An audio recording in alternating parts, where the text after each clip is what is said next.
پاک روح کا مہر جو ہم پہ لگا ہوا ہے وہ مہر کبھی بھی نکالا نہیں جا سکتا ہے۔ میرے بھائی اور بہن، یہ خدا کی رحمت ہے جو ہم پہ نازل ہوئی ہے۔ یہ پاک روح کا مہر اس وقت تک رہے گا جب تک مسیح نہیں آ جاتے۔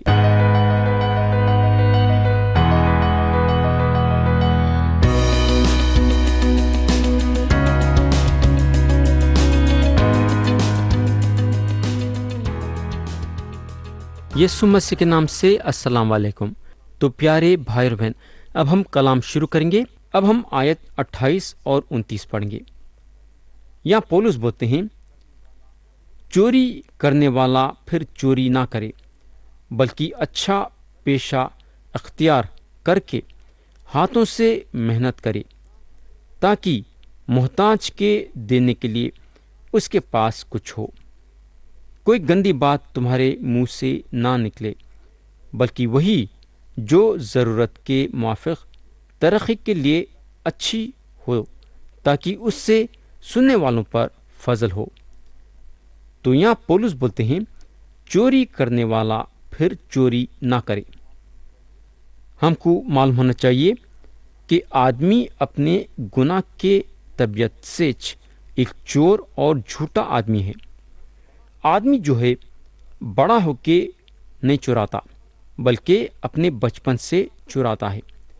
اگر آپ بچوں پہ غور کریں گے تو بچے ایماندار نہیں ہوتے، کسی کے کھیت میں چھپیں گے اور میوہ چوری کریں گے، یا پھر اپنے ساتھیوں کے کتاباں چوری کریں گے، یا کسی دکان میں گھسیں گے اور انڈے چرا لیں گے، وغیرہ وغیرہ۔